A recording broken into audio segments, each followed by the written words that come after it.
A Igreja de Jesus tem em si uma identidade. E é sobre isso que eu quero falar com você hoje nesse vídeo. Já peço para você se inscrever. Eu sou o Vitor e eu estou aqui com o meu canal.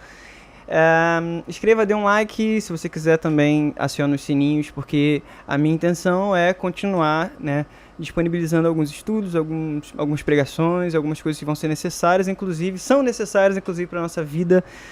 Deixa seu comentário, participe também, beleza? Vamos lá. Lá em Marcos 11, Lucas 19, de 45 a 48, outros textos também, Jesus, ele afirma, a nossa identidade como igreja, tocando em um texto, que também é bastante conhecido, lá do profeta Isaías, no capítulo 56, verso 7, que fala a respeito da casa de oração. A minha casa será chamada casa de oração. Sabendo disso, entendemos que existe um chamado vocacional para todos os santos. Ou seja, existe um chamado para todos que fazem parte da família de Deus, todos que fazem parte da igreja de Jesus. E essa vocação é estabelecer um lugar de oração, uma cultura orante, um lugar sustentável para que Deus descanse a sua presença de maneira objetiva, para que Deus manifeste a sua presença. Com isso, vamos gastar um tempo aqui nesse vídeo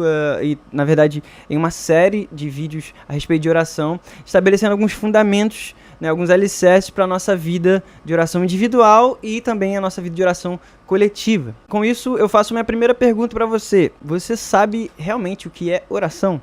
Sendo bem honesto, você sabe o que de fato é oração? Infelizmente, pelo pouco conhecimento bíblico, pouco entendimento a respeito das escrituras em nossas igrejas, o tema oração foi totalmente negligenciado, pois se criou uma cultura, principalmente aqui no Brasil, onde nós só oramos o que sentimos de maneira espontânea, ou seja, orações almáticas, orações que são muito mais voltadas às nossas emoções do que orações espirituais de fato. Ou por outro lado, a gente tem um pessoal que estuda muito com ênfase nas escrituras e acredita que a oração fervorosa é uma coisa de gente emocionada. Nós, como nascidos de novo, precisamos acreditar que a oração é o oxigênio da igreja, é o que faz a igreja respirar. É do lugar de oração, tanto subjetivo quanto corporativo, que toda a movimentação de uma comunidade, de uma igreja, de uma pessoa, toda a movimentação ministerial acontece a partir do lugar de oração, retirando aí do nosso meio todo o espírito ativista, que faz a gente agir muitas vezes por necessidade e muitas vezes simplesmente fazer por fazer. Muitas pessoas que eu observo na vida da igreja vivem uma vida ativista. As pessoas às vezes não sabem nem por que estão fazendo o que fazem, mas estão fazendo, acreditando que isso de alguma forma faz com que eles cheguem para perto de Deus, e na verdade não, é o contrário, é o lugar de oração que faz a gente dar frutos, fazer boas obras, é o lugar de intimidade com o Senhor, que a partir desse lugar onde Ele aponta as necessidades do próprio coração de Deus, e aí a gente se coloca disponível para fazer parte daquilo que o Senhor está querendo fazer. Então, sabendo disso, a gente responde a pergunta do início do vídeo. O que é oração? Oração é alinhar o nosso coração imperfeito com o coração perfeito de Deus. Apenas um relacionamento com Deus é capaz de levar de nos levar para o centro da vontade do Senhor. Por isso, na construção de uma comunidade de fé, na construção de uma igreja, a construção de uma família de fé, a construção de um ministério, nós precisamos receber instruções sobre o lugar de oração. Qual é, então, o objetivo da oração subjetiva? Lá em Mateus 6:6, que é um texto extremamente conhecido, na versão NAA, diz assim: mas ao orar, entre no seu quarto e fechada a porta, ore ao seu pai que está em secreto, e o seu pai que vem em secreto lhe dará a recompensa. Nós oramos em secreto para encontrar o Senhor, para conhecer a Deus, sabe? Se olharmos o texto que lemos aqui agora, nós vamos perceber algumas chaves, para a nossa vida devocional, para a nossa vida de comunhão com o Senhor, que serão muito importantes, inclusive. Quando nós oramos, é importante quebrar toda distração, tudo aquilo que tira os nossos olhos do Senhor. O quarto aqui não é necessariamente algo geográfico, é também o lugar de solitude, é um ambiente onde nós encontramos o Senhor sem nenhuma interferência externa. O Pai está em secreto, pois Ele tem segredos que só aqueles que querem acessá-lo de maneira intencional irão descobrir. Deus é o mais interessado em nos encontrar. Deus é o mais interessado em ter a intimidade com a gente. É por isso que ele nos recompensa em secreto. E aí você já se perguntou, que recompensa é essa, afinal? A recompensa, amigos, é a presença de Deus. A recompensa é tê-lo. Depois da queda lá em Gênesis, o nosso âmago procura o Senhor. É por isso que precisamos ser intencionais em procurá-lo. E por que intencional? Tem uma frase do teólogo J.A. Packer, né? Uma frase que eu já postei no meu Instagram, eu gosto muito de falar essa frase quando eu falo de oração. E essa frase é o seguinte: oração é ir do dever ao deleite. Essa frase resume o que é a cultura de oração, uma cultura de oração sendo estabelecida de fato em nossa vida. Pois não é sempre que a gente quer orar, gente. Vamos ser honestos. Quantas vezes eu orei, quantas vezes você orou sem ter vontade nenhuma? Nossa carne é caída e tem suas vontades. Até que se torne um deleite, até que se torne um prazer, até que se torne uma vontade em nosso ser, é necessário o dever. Então é dever de todo cristão orar até que tenha vontade de orar. Então eu falo sempre essa frase, sempre. Então, ore até ter vontade de orar. Ore até ter vontade de orar. Estabeleça intencionalmente uma maneira, um jeito, sabe, uma liturgia de oração até que você tenha o desejo pleno e genuíno de orar no seu coração. Como cristãos, precisamos entender o dever de construir uma cultura de oração no secreto, pois não podemos jamais falar de uma oração coletiva, uma oração corporativa, uma oração congregacional, se nós não somos cristãos orantes de maneira individual. Antes de tocarmos o coletivo, é necessário então a gente alinhar o indivíduo. Assim, uma coisa interessante antes de terminar, você já orou e não sentiu nada? Eu já orei e não senti nada diversas vezes.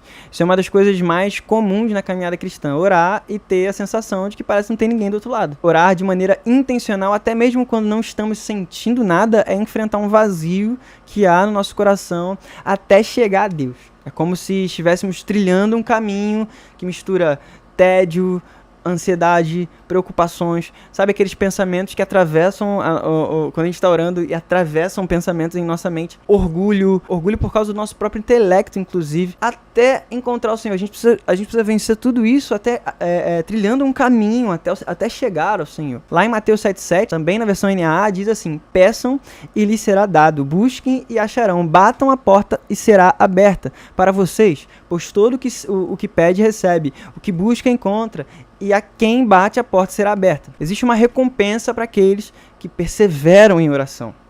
E a recompensa é o próprio Senhor, cara. Não existe recompensa maior, amigo. Por isso, ao ir para o lugar de oração, não fique desanimado se você não sentir nada no início. E, na verdade, a maioria das vezes você não vai sentir nada. Quantas salas de oração, quantas reuniões de oração, quantas vezes nos meus devocionais não senti nada.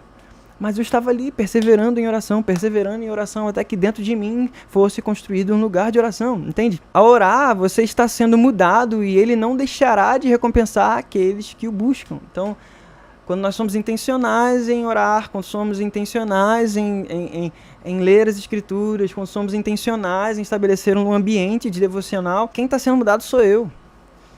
Sem eu perceber, eu estou sendo mudado, eu estou sendo transformado. Então, amigo, não deixe de orar. Aqui eu deixei algumas dicas rápidas para a gente construir um lugar de oração individual. Primeiro, nossa oração é fruto da nossa fome pelo Senhor. Procure alimentar a sua fome com mais fome de Deus, ou seja, leia bons livros sobre oração, ouça canções que irão levar você a um lugar de devocional, a um lugar de devoção, e piedade.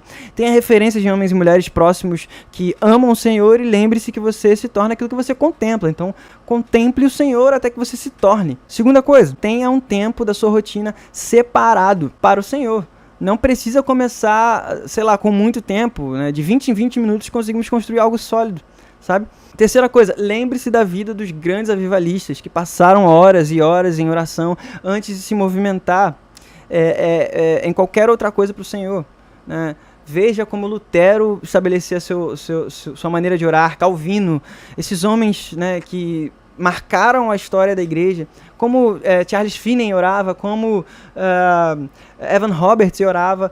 Procure sobre isso, pesquise sobre isso, vai ser importante para você. Quarta coisa, estabeleça um lugar de oração. Isso ajuda muito mesmo, assim, no que se refere ao secreto, né?